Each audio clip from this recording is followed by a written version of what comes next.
Começa agora o Pontes, telejornal laboratório do curso de jornalismo da UFOP. Você vai ver nesta edição: a queda da procura por vacinas durante a pandemia se torna uma preocupação para o Sistema Único de Saúde. Como o home office está afetando o corpo e o psicológico dos brasileiros. Inflação imobiliária em Mariana. Entenda o aumento que afeta os moradores da cidade. E ainda, conta de energia mais cara. Saiba mais sobre a tarifa e como a cobrança está sendo realizada.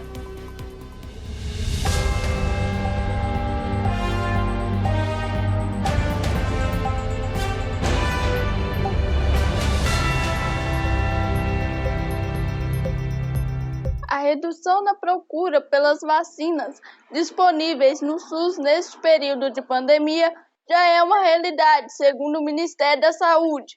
O distanciamento social e o medo do novo coronavírus são fatores que têm gerado impacto na queda da cobertura vacinal. Doenças como hepatite B, poliomielite e tuberculose são evitadas por meio de vacinas recebidas desde a infância. A procura por imunizantes já estava em declínio nos últimos 5 anos, mas a pandemia do coronavírus fez com que essa busca caísse ainda mais. O Departamento Científico de Imunizações da SBP, Sociedade Brasileira de Pediatria, afirma que houve uma queda de 60% a 70% da cobertura vacinal. A maior parte dessas vacinas deveriam ter sido aplicadas ainda no primeiro ano de vida. A criança, na mais tenra idade, ela não tem defesa, anticorpo para a maioria das infecções, doenças infecciosas, e elas são expostas a essas doenças precocemente. Vaciná-las precocemente vai protegê-las, e evitar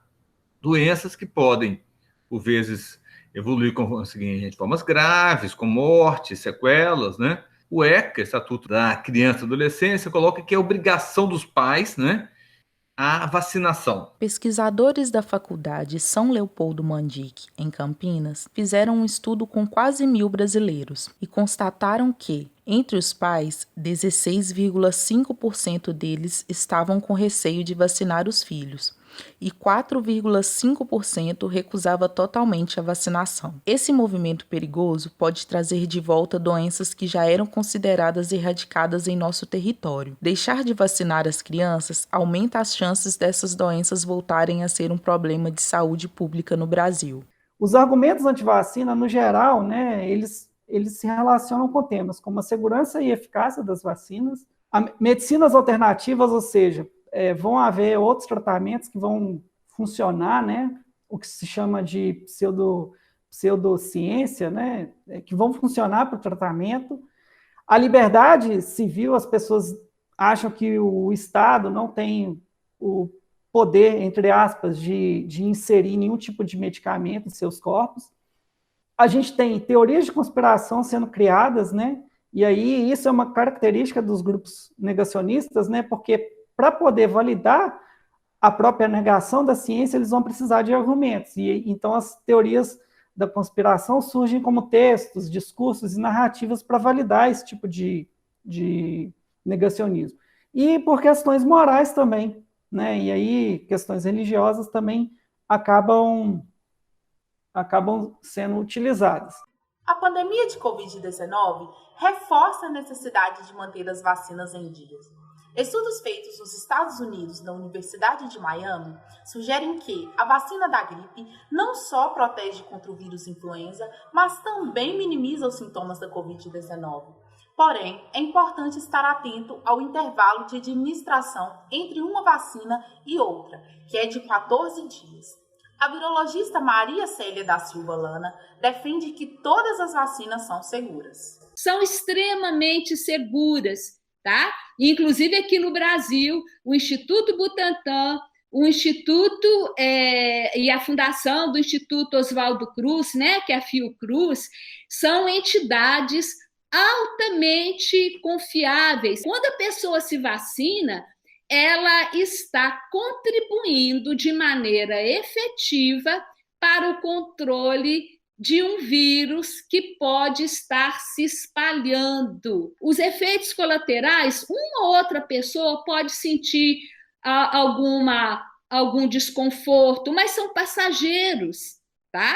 Então, em comparação com o benefício que as vacinas nos dão em termos de proteção coletiva, né? Tainá é mãe de José de 3 meses. Ela sabe bem a importância de manter o cartão do filho atualizado. No início da pandemia, eu fiquei com muito receio de levar o José no posto. Mas sabendo da importância que é manter as vacinas atualizadas, eu optei por levá-lo, seguindo todos os protocolos sanitários, e hoje está tudo em dias. Com a pandemia, muita gente teve que aderir ao home office. A mudança na rotina de trabalho tem causado problemas significativos na saúde física e emocional. Por conta da pandemia da Covid-19, muitos empregados têm reclamado das complicações de saúde que apareceram após a mudança do seu local de trabalho para suas casas. Por não estarem adaptados a esse modelo de ofício, é necessário que esses trabalhadores mantenham uma rotina para chegarem o mais próximo da realidade anterior e garantirem uma boa saúde. Eu acho que não seria ruim se essa fosse uma realidade assim, que desse tempo de adaptar. Eu acho que da forma que foi muito de repente. Então, não era uma coisa que a gente já estava adaptado, que previa que aconteceria. Então, eu acho que é mais cansativo por não ter uma regra. Há mais de um ano, o trabalho em casa foi adotado para diminuir a disseminação da Covid-19. Mas, apesar disso, por não ter uma separação entre pessoal e profissional, ele ainda está muito distante de ser sinônimo de bem-estar. Com a pandemia, com o isolamento, os indivíduos que estão em home office, né, deixaram de ter esse movimento de acordar, se arrumar, sair para trabalhar, fazer esse movimento, né, se socializar, voltar à noite para casa de tarde, desligar. Geralmente é o ideal, né? Desligar a mente desse ambiente. Então, estando em casa, no mesmo ambiente de descanso e de trabalho, é muito embolado, está muito misturado. Uma pesquisa realizada pela Universidade do Sul da Califórnia comprovou que a maioria dos indivíduos que começaram a trabalhar em home office notou problemas na sua saúde. Os dados mostram que 75% dos entrevistados relataram problemas de saúde, enquanto 64% se queixaram de problemas físicos. A exaustão por conta das telas, a depressão e as crises de ansiedade são alguns dos danos sentidos agora, mas que devem deixar marcas a longo prazo. Esther Regina, professora do Ensino Fundamental 1, relata ter apresentado problemas de saúde após o início do home office. Eu já sou uma pessoa ansiosa e eu fiquei muito mais. Porque eu também sou uma pessoa que cobro muito de mim, sabe? E sempre que eu faço assim, eu gravava um vídeo, eu nunca achava que estava legal. Eu achava que o menino não ia aprender o que deveria. E problema físico foi de visão. As minhas vistas até hoje, parece que ela tem uma areia, sabe? Fica arranhando, fica ardendo. Enxergo mais, assim, parece que está mais nublado. O uso excessivo de computadores, tablets e celulares pode causar danos, uma vez que a luz azul emitida por eles é nociva aos nossos olhos. Acadêmico de medicina e participante da Liga de Oftalmologia, Gabriel Limonta relata que alguns sintomas são bastante comuns devido a essa exposição. Quando a gente olha uma tela, é comum que a gente pisque menos vezes. A gente costuma piscar em torno de 10 a 15 vezes por minuto, isso é o normal. Só que quando a gente está olhando para uma tela, isso costuma baixar bastante, quase que pela metade. Então é muito comum quem trabalha muito na frente do computador por muito tempo, tem essa sensação de corpo estranho nos olhos, essa sensação de cansaço, ressecamento. Como ainda não temos a previsão do fim concreto da pandemia e como também muitas empresas já aprovaram a continuação dessa forma de trabalho remoto, é importante que tenhamos consciência e atenção nas nossas ações. Então, o que seria recomendado, então? Justamente, não só diminuir o tempo de exposição, Mas também já tem essa função em muitos celulares hoje em dia, que é na parte da tarde, a luz fica mais amarelada da tela, né? Ativar essa função e evitar ao máximo usar o celular antes de dormir, no escuro. Eu acho que as empresas precisam pensar nesses indivíduos de forma muito mais humana, agora mais ainda, sabe? Porque às vezes é um lucro melhor mantê-los em casa, em home office, mas o que isso vai afetar na saúde emocional? Porque também a gente falar que é importante ter uma estrutura de rotina, de horário, direitinho, mas cada um sabe a realidade que vive. Boa notícia para quem está ansioso para o retorno dos festivais ao vivo. O Festival Sarará de Belo Horizonte já está com a data marcada para 2022. Vamos conferir mais informações com a repórter Hannah Baltzan. Olá, Hannah! Olá, Alex. É isso mesmo. Após a 8ª edição do festival ser adiada 2 vezes em função da pandemia, o Sarará está com data marcada para 27 de agosto do próximo ano. Bel Magalhães, diretora executiva do evento, informou que a decisão de retorno das atrações presenciais é devido à evolução do quadro de vacinação da Covid-19 no Brasil. Hannah, e a organização já divulgou quais artistas vão estar presentes nesta edição? Sim, Alex, boa parte dos nomes já foi divulgado. Dentre as 30 atrações que irão agitar os palcos do Mineirão, podemos esperar por Zeca Pagodinho, Pablo Vittar, Elza Soares, Black Alien e muitas outras personalidades representando a marca registrada do evento, que é a diversidade. Em manifesto divulgado no site do Sarará, foi publicada a seguinte frase: "Se a sina é esperar a vacina, vislumbramos na esquina a resposta, o mundo assará." É com você, Alex. No próximo bloco você vai ver a inflação imobiliária em Mariana, aumento da conta de luz e mais os impactos do retorno do turismo na cidade de Ouro Preto. A pandemia de Covid-19 tem afetado diversos setores da economia. O mercado imobiliário sofreu muitos ajustes. Em Mariana, as locações se tornaram ainda mais caras. Segundo o jornal marianense Portal da Cidade, o aluguel de um apartamento residencial no município até maio de 2021 custava em torno de R$ 900 a R$ 1.500. Agora já chega a R$ 4.500. Entre as possíveis causas deste alto custo do aluguel dos imóveis em Mariana, temos a baixa oferta de locações, aliada à alta demanda de moradias. Esse já é um problema antigo, assim como a maioria das casas para locações. Por se tratar de uma cidade histórica, muitas das habitações disponíveis para este uso são construções antigas e que não suprem a necessidade atual de imóveis pela população. Com relação à oferta, a gente tem um conjunto de imóveis de construções muito antigas, né, com características aí de falta de disponibilidade de vagas de garagem, o que faz com que as pessoas aluguem a casa e se veem obrigadas a alugar uma garagem em outro local, né?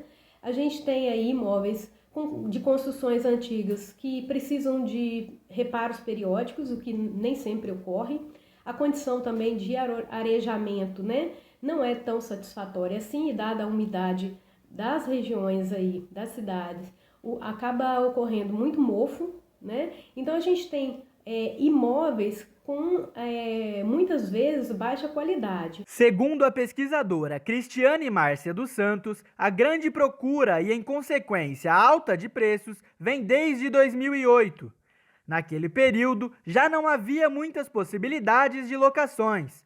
No entanto, com a instalação do ICSA, o Instituto de Ciências Sociais Aplicadas da UFOP, e a chegada de novos alunos, técnicos e professores, a situação foi se agravando. O mercado imobiliário ele já estava preço elevado devido, né, às mineradoras, né?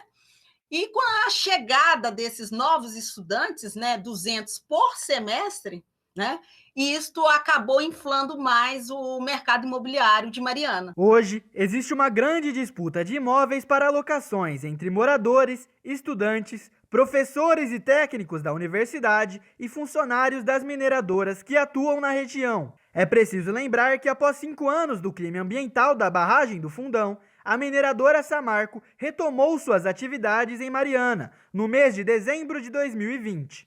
Esse retorno já havia sido autorizado pela Agência Nacional de Mineração em outubro de 2019, o que aqueceu o mercado imobiliário mesmo durante a pandemia da Covid-19. E por isso que a gente vê aí imóveis que antes alugados por R$3.000, R$2.500, o pessoal pedindo hoje R$6.000, R$7.000, porque está faltando imóvel.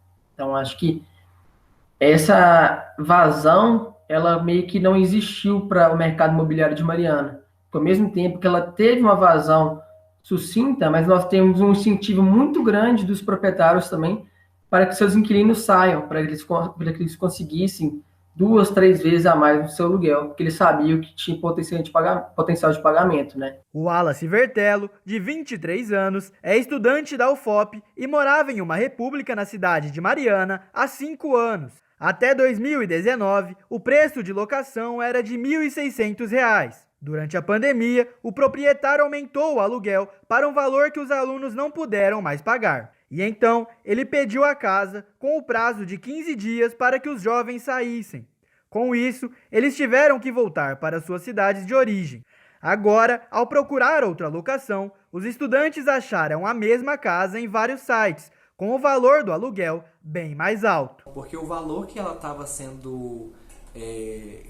disponível no site era um valor muito absurdo. Era um valor muito além do que a gente pagava e a gente sabia que aquela casa não valia aquele preço.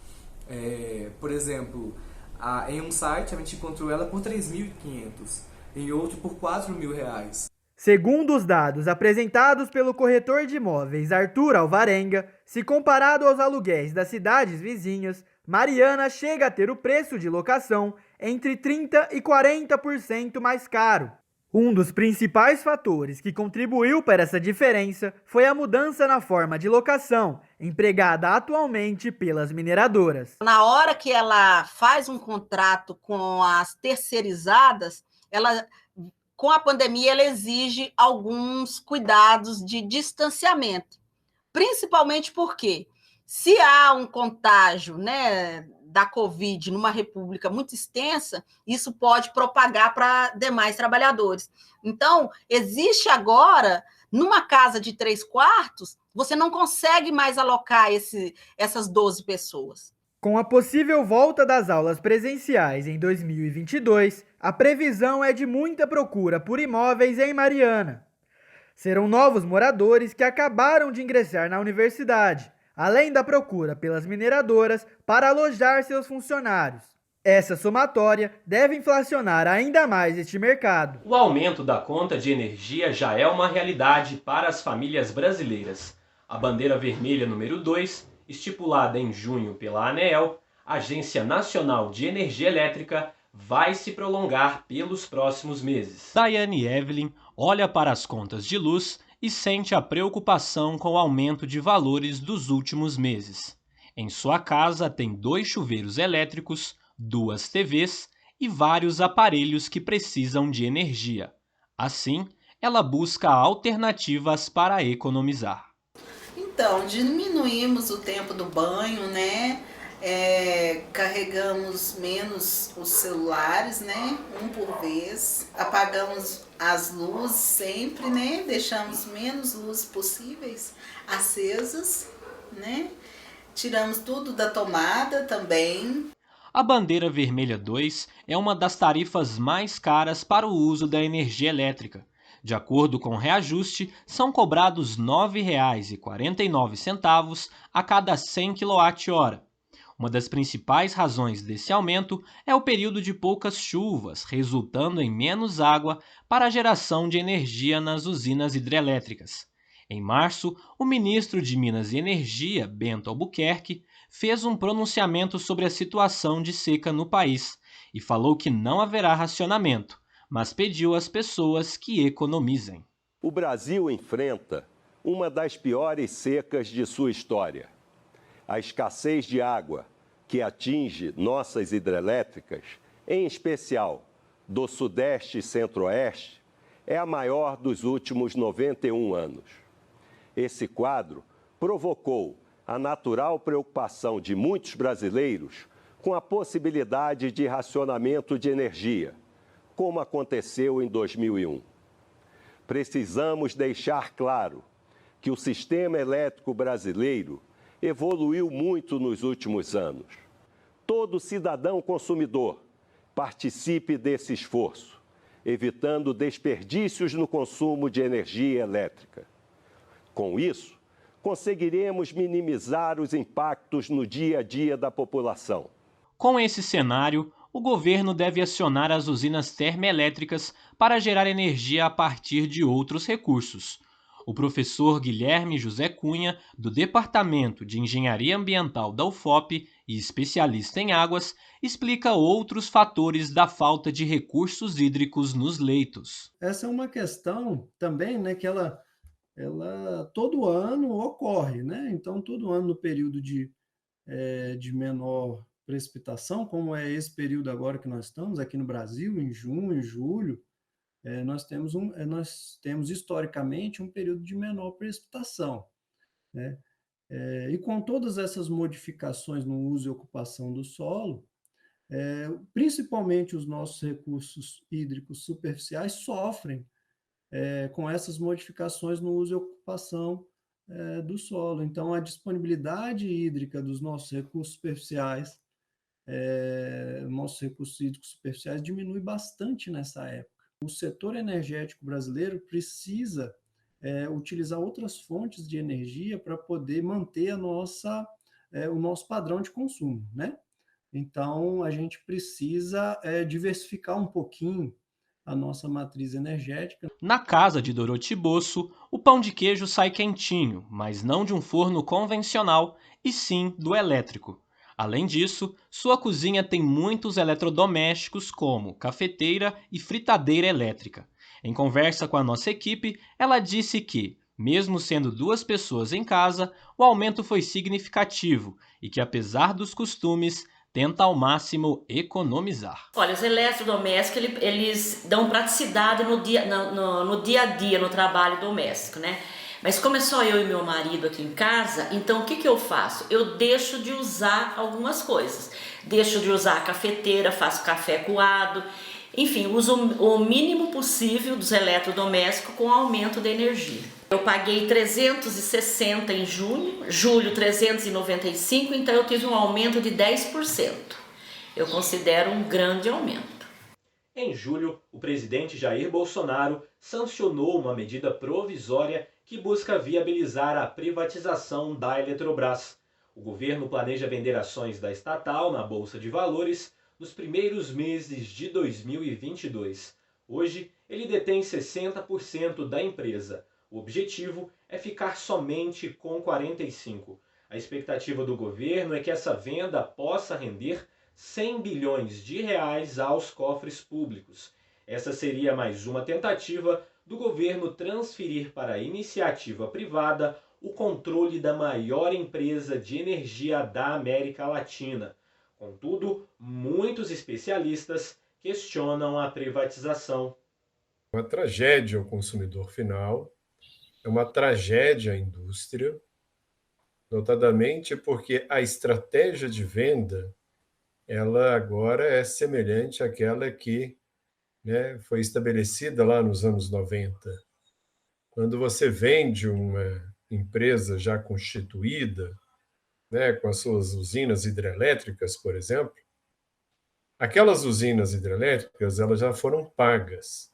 Então, o custo da produção daquela energia é relativamente barato e entra na estrutura de custo de preço ao consumidor mais baixo.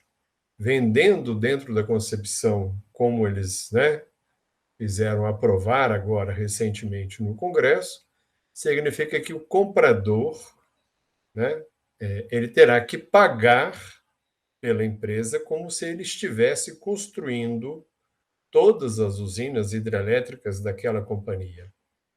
Isso significa que ele terá que pagar um preço mais elevado. Enquanto não constituímos uma nova e diversificada matriz energética, nos meses da cobrança da Bandeira Vermelha 2, existe apenas uma saída para o consumidor: economizar. Bom, eu tenho a máquina de lavar roupa, eu procuro acumular as roupas na semana para ligar a máquina só uma vez na semana para economizar tanto a água quanto a energia. Chuveiro também. Eu e meu marido procuramos tomar um banho mais rápido e também geladeira. Nós temos 2 geladeiras, eu desliguei uma e fiquei só com uma geladeira. Tudo isso para conter os gastos de energia. No dia 28 de julho, foi sancionada a Lei Sinal Vermelho. É mais uma medida de combate à violência contra a mulher. Um X de preferência de cor vermelha, desenhado na mão ou de forma discreta, funciona como um sinal de denúncia silenciosa. A medida já tem o apoio de mais de 10.000 farmácias. Os poderes executivo e judiciário, o Ministério Público, a Defensoria Pública e os órgãos de segurança pública podem realizar parcerias com outros estabelecimentos comerciais privados para a promoção do programa. Em maio, Ouro Preto saiu da onda roxa e migrou para um isolamento social menos rígido. A partir daí, a cidade intensificou um planejamento para revitalizar sua economia, que é baseada no turismo.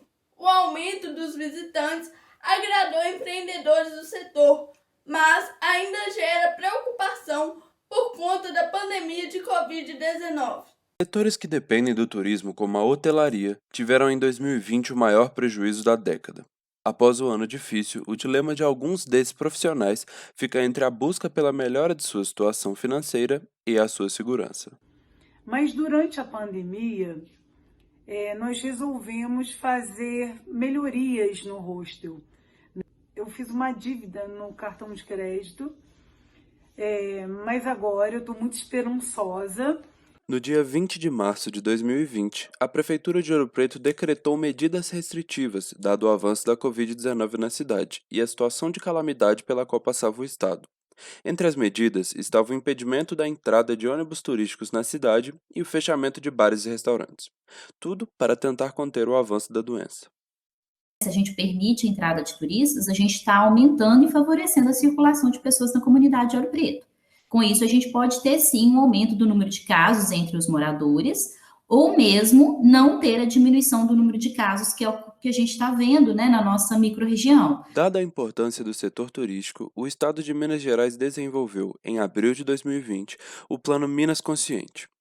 Ele prevê medidas para que empregadores, trabalhadores e turistas possam reviver o setor, sem trazer riscos à saúde pública. O plano visa a recuperação parcial da economia no estado. Ouro Preto aderiu à iniciativa em junho de 2020. No feriado eu recebi muita gente, eu recebi 16 pessoas, eu tenho a capacidade aqui, eu acho que é 24. Eu recebi 16 e eu vi que, sabe, tipo, foi uma coisa assim, beleza, pagou as contas, mas quando a prefeitura lançou de novo o decreto de 30%, eu falei, eu vou respeitar esse decreto. E que pelo menos eu trabalho tranquila e também não coloco ninguém em risco. Primeiramente, o turismo deveria ter sido retomado apenas quando o número de casos estivesse menor, né? O mais importante agora é seguir muito bem os protocolos que a gente já conhece, né?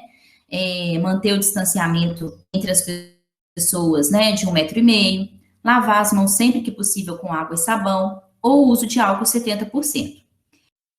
Atualmente, Ouro Preto se destaca nos índices de imunizados da região dos Inconfidentes. Porém, ainda existe o risco de contaminação por partículas na cidade. Uma frase que eu gostaria de deixar, né, uma orientação que eu gostaria de deixar é: não use máscara apenas porque ela é obrigatória para entrar nos ambientes, né, que é o que a gente tem visto. As pessoas carregam a máscara dentro do bolso, na mão, e quando vai entrar em um comércio, que vai entrar em um local que é exigido máscara, as pessoas colocam a máscara, né? Não pensem que você está usando máscara apenas porque ela é obrigatória. Em coletiva, no dia 11 de junho, a secretária de Saúde, Glauciane do Nascimento, disse que seriam necessárias medidas para que não houvesse um colapso na rede municipal de saúde. Segundo boletins epidemiológicos disponibilizados pela Prefeitura, Ouro Preto teve, entre maio e junho, seu mais grave índice de internações, contando com quase 1.000 novos casos confirmados. Entre as medidas tomadas estava o menor número de pessoas admitidas em hotéis e restrições para a venda de bebidas alcoólicas, por exemplo. Contudo, as constantes alterações no estado de isolamento da cidade afetam diretamente a estabilidade financeira do setor turístico. Pô, tem um ano que nós estamos em pandemia, por que não fez o decreto desde o início? Porque antes o decreto era, não, pode funcionar, não pode funcionar, tem que fechar tudo. Ficou nessa oscilação, sabe? Tipo, a prefeitura, ela não estabilizou, realmente fez um plano concreto e falou, nós vamos funcionar desse jeito. É importante lembrar que em setembro de 2020, o ministro do Turismo, Marcelo Álvaro Antônio, anunciou, em Ouro Preto, o Plano Nacional de Retomada do Turismo. Nele, temos medidas como pesquisas de tendências futuras do setor, cursos de capacitação e a criação do selo Turismo Responsável.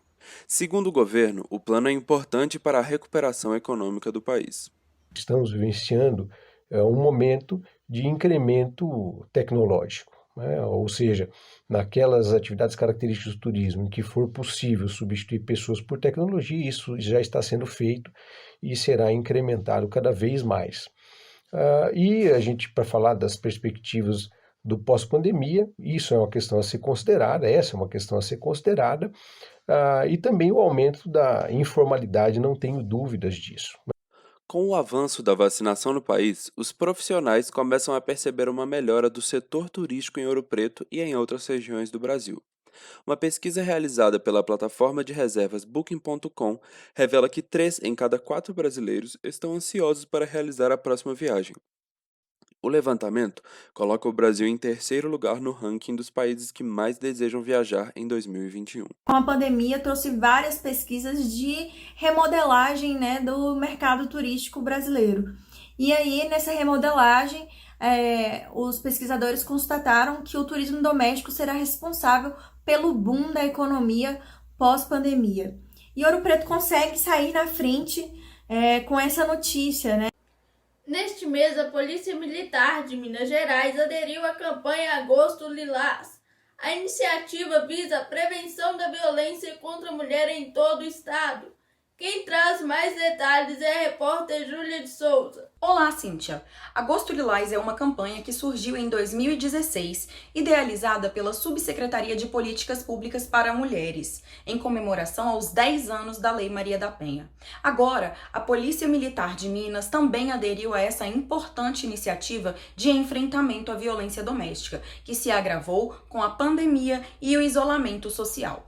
O lançamento foi comandado pela tenente da 2ª Companhia de Polícia Militar Independente de Prevenção à Violência Doméstica, Deise Ferrarese Moura. Júlia, e quais foram as ações realizadas durante o mês pela Polícia Militar? Cíntia, dentre as ações estão a realização de blitzes de trânsito com distribuição de panfletos sobre como denunciar esse tipo de violência, lives nas redes sociais da Polícia Militar e palestras nos órgãos de combate em alguns municípios. Voltamos ao estúdio. E no próximo bloco você vai ver as mudanças na menstruação causadas pela pandemia e mais, como a prática de yoga tem ajudado a aliviar efeitos causados pelo isolamento. Voltamos já já. O isolamento social abalou a saúde mental e gerou diversos impactos no organismo humano. Pessoas que menstruam relatam mudanças em seus ciclos menstruais e também no humor durante a pandemia. Realizados pelo Instituto de Psiquiatria do Hospital das Clínicas da Faculdade de Medicina da Universidade de São Paulo e pelo coletivo #VoteLGBT, que conduziu a pesquisa Diagnóstico LGBT+, na pandemia, identificaram que as mulheres e pessoas LGBTQIA+, foram os grupos mais afetados pela pandemia, tanto no sentido socioeconômico quanto na perspectiva psicoemocional e biológica. Esses fatores, que interferem diretamente na qualidade de vida e saúde dessas pessoas, também afetam seus ciclos menstruais. Diversos fatores provocados pelo distanciamento social, provocados por essa questão da gente ter que ficar em casa, estão levando a um estresse enorme nas pessoas que menstruam. A realidade dos corpos que menstruam tem diversos desdobramentos e ramificações, e as alterações no período menstrual podem se agravar na pandemia. A ginecologista Érica Pimenta explica como ocorre esse desbalanço. Assim como tem um aumento da TPM, tem um aumento também, uma irregularidade menstrual. Às vezes ciclos muito longos, ciclos mais curtos, mais sangramento durante a menstruação ou menos, tanto em pacientes que tiveram Covid quanto as que não tiveram. As pílulas anticoncepcionais podem contribuir para a regulação do ciclo menstrual. No entanto, seu uso não necessariamente garante esses efeitos. A estudante de geografia Eduarda Fernandes, que faz uso de pílula anticoncepcional, relatou como a pandemia afetou seus ciclos e seu organismo, apesar do uso do medicamento. A pandemia ela contribuiu muito para o quadro de estresse e instabilidade emocional e hormonal. Por que eu falo isso? Porque mesmo tomando o remédio, eu tive escape de sangue, eu tive o ciclo desregulado, mesmo tomando o remédio. Então, assim, nem sempre a solução sintética vai resolver o problema. Brisa Viegas é pessoa não binária que está em busca de ter uma percepção sobre sua vivência menstrual durante a pandemia. Ela afirma que não percebeu alterações diretamente em seus ciclos menstruais. A única vez que eu tive algum problema com a minha menstruação foi quando eu tive uma crise de insônia, que ela atrasou. Mas no mais, eu acho que foi só isso. Atualmente, as mulheres respondem por 40,5% de sintomas de depressão, 34,9% de ansiedade e 37,3% de estresse. Entrevistamos Anne Souza e Alessia Souza, duas mulheres e irmãs que moram juntas e vivenciaram diferentes alterações em seus ciclos menstruais na pandemia, sendo parte deles acentuados por sintomas de ansiedade e depressão. Então eu já tive um mês, por exemplo, que veio 2 menstruações no mês, assim, uma menstruação fraca, pensando nas outras menstruações que eu já tive, né, mas uma menstruação mais fraca. Eu tive também ressecamento de pele por conta de ansiedade. As minhas unhas, por exemplo, elas nunca tiveram um crescimento muito forte, mas elas, por exemplo, estão bem mais fracas do que antes. Queda de cabelo também, mas a menstruação foi a primeira coisa que eu senti, que eu já não tenho cólica. Eu imagino que, na verdade, eu tenho cólica, só que com a apreensão da situação que a gente vive hoje, ela já nem é uma dor que eu possa sentir, sabe? Aí, tipo assim, mais para o meio do ano de 2020, que a situação do Brasil começou a ficar muito pior em comparação aos outros países. E aí a gente vai ficando meio que com medo daquilo chegar na gente, né? E aí o nosso corpo reage. Aí, por conta disso, eu comecei a ter cólica, que era uma coisa que eu não tinha por conta do uso do anticoncepcional. E mesmo usando o mesmo, eu comecei a ter muita cólica. Variações de TPM, o que é uma coisa comum, mas estava pior, eu estava ficando maluca nesses dias. E a ansiedade também, tipo, explodiu, ainda junto ao TPM, que eu já fico meio assim, ansiedade, nervosismo, aí a gente fica péssima. O agravamento dos sintomas menstruais e psicoemocionais durante a pandemia representa uma realidade frequente para os corpos que menstruam. Os profissionais da saúde alertam que, para minimizar estes efeitos, é preciso buscar uma forma de vida saudável. Seria principalmente controle de sono e de estresse, porque o cortisol é o hormônio do estresse. Então, a partir do momento que a gente controla os níveis dele, a gente consegue regularizar os hormônios que vão gerar menstruação, né? Então, fazer uma meditação, fazer atividade física, ter uma alimentação adequada. Nos tempos de pandemia e confinamento, a busca por equilíbrio e saúde fez com que muitas pessoas encontrassem o yoga como uma alternativa de adaptação à nova rotina e alcance do bem-estar. A prática milenária indiana abrange a mente e o corpo. Tornou-se popular em todo o mundo como uma forma de bem-estar. O yoga envolve principalmente a meditação, os asanas, que são as posturas, e a prática dos pranayamas, que são os exercícios de respiração. que o yoga, ele realmente é um instrumento poderoso de bem-estar, é um instrumento poderoso de mudança, de perspectiva de vida, de você, a forma como você olha para si, para os outros, para o momento que você está. E por isso mesmo ele deveria ser acessível a todos. Durante a pandemia da Covid-19, o índice de buscas na internet pelos termos yoga e yoga online aumentou 50% e 407%, respectivamente. Esse levantamento foi feito pela SEMrush, empresa especializada em marketing digital.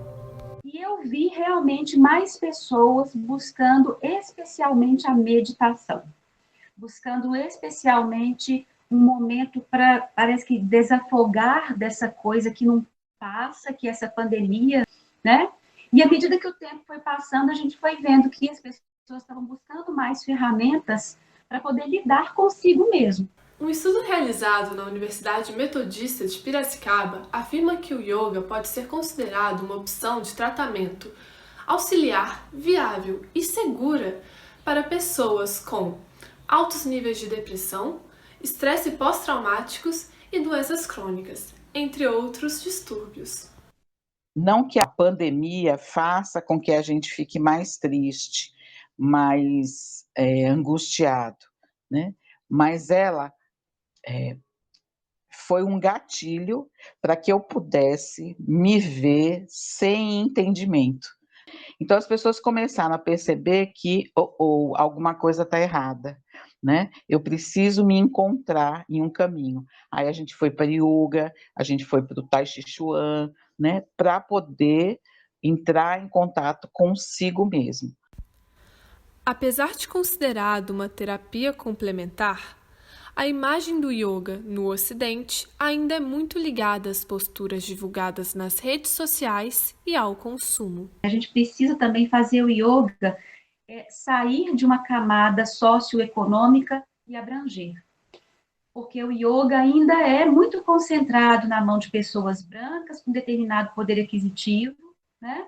E é preciso a gente expandir essa prática para outras camadas sociais. O projeto Yoga para Todos, da Universidade Federal de Ouro Preto, foi criado em 1992 pelo mestre Arnaldo de Almeida, fundador do Shiva Yoga. Hoje, o projeto está regulamentado como Saúde Mental no PIDIC, Programa de Incentivo à Diversidade e Convivência da UFOP. Atualmente, ele funciona de forma remota. Ele ter se tornado online, né, tem essa dificuldade da transmissão e etc., mas essa possibilidade dele ser online, de não ter o físico, então essa limitação, ela se desfez, né? Então a gente ampliou muito o projeto, ele foi, né, além dos muros aqui de Ouro Preto. De acordo com Ivana, é possível notar muitos benefícios e mudanças apresentadas pelos alunos. Bem-estar, saúde física, melhora da postura, respiração, raciocínio, alimentação e até mesmo nos hábitos da rotina de casa durante a vida remota. O Telejornal Pontes fica por aqui. Obrigado pela audiência, um grande abraço e até mais.